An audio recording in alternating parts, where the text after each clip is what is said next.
Namaku Kirana, mahasiswi semester 5 di sebuah universitas negeri ternama.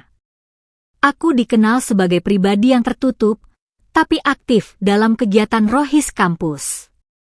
Sebagai bendahara Rohis, tugasku lebih banyak di balik layar. Bertemu dengan lawan jenis hanya sebatas musyawarah, dan itu pun selalu dengan adab yang dijaga ketat. Aku tidak pernah berpikir bahwa suatu hari, aku akan dijodohkan oleh ketua Rohis itu sendiri. Namanya Rafka. Ketua Rohis kami. Pribadi yang kalem, tegas, dan selalu menjaga pandangan. Ia bukan tipe pria yang banyak bicara, tapi setiap kata yang keluar dari lisannya selalu terukur. Aku menghormatinya, seperti halnya aku menghormati para asatids yang membimbing kami. Tapi tentu, tak pernah sekalipun terlintas di benakku akan ada keterikatan pribadi di antara kami. Hingga suatu hari, aku dipanggil oleh pembina Rohis kami, Ustadzah Hanifah, ke ruang kajian. Kirana, maaf kalau ini mengejutkan, ujar beliau perlahan. Tapi ada seseorang yang datang secara serius, ingin ta'aruf denganmu. Aku terdiam. Serius? Siapa? Senyuman Ustadzah menenangkan. Dia bukan orang asing.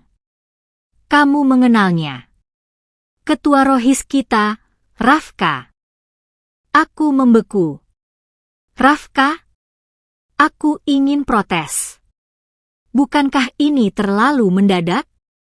Tapi tentu, ta'aruf bukan ajang untuk main-main. Aku tahu niat baik tak datang setiap hari. Namun dalam hati, aku belum siap. Aku belum pernah terpikir tentang menikah, apalagi dengan seseorang yang setiap hari kulihat sebagai pemimpin organisasi dakwah. Aku hanya mahasiswi biasa, bukan siapa-siapa. Ustadzah, apakah tidak salah? Kenapa saya? Ustadzah Hanifah tersenyum. Karena dia melihatmu sebagai pribadi yang bisa membersamai jalan dakwahnya. Dia tak hanya menilai dari wajah atau asalmu. Dia ingin istri yang paham visi misi dakwah, dan kamu ada di daftar teratas. Hari-hari berikutnya aku lalui dengan gelisah.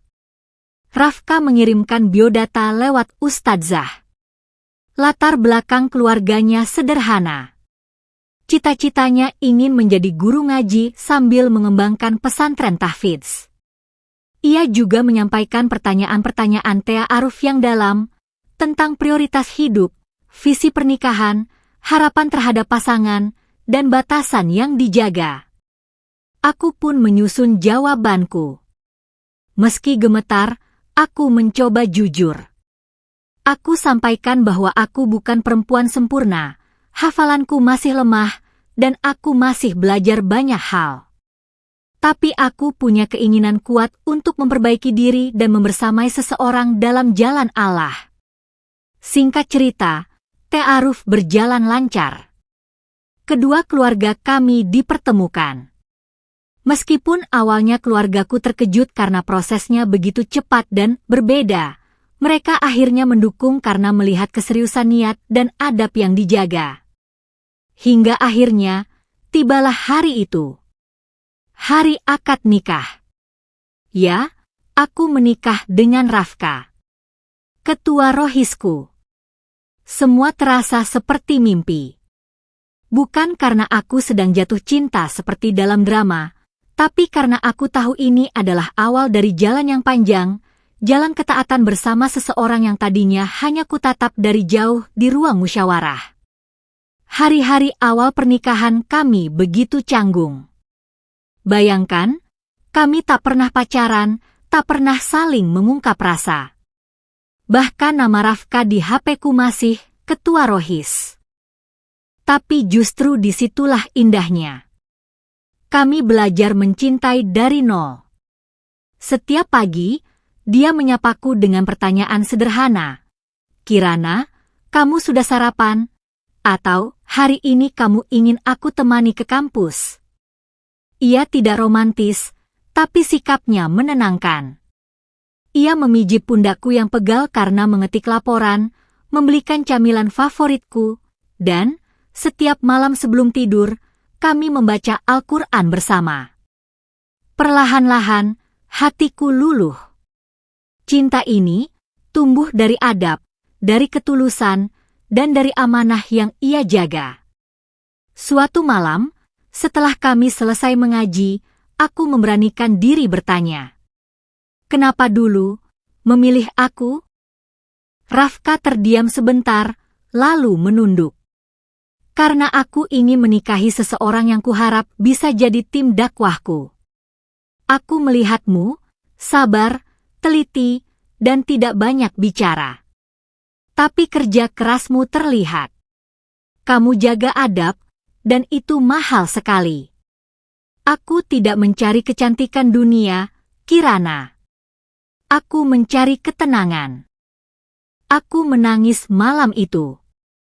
Bukan karena sedih, tapi karena rasa syukur yang begitu besar. Aku pernah ragu, merasa tak layak. Tapi ternyata, Allah memelukku dengan cara yang paling indah. Kini sudah setahun sejak pernikahan kami. Rafka lulus dan mulai merintis pesantren kecil di pinggiran kota, dan aku membantu mengelola administrasinya. Kami belum memiliki anak, tapi kami menganggap para santri kami sebagai anak-anak pertama dalam hidup kami. Banyak teman yang heran, kok bisa kamu mau dijodohkan gitu aja, Kir? Aku hanya tersenyum. Karena kadang, jodoh bukan tentang siapa yang membuat jantung berdebar lebih cepat, tapi siapa yang mampu membuat kita merasa tenang dalam sujud panjang bersama.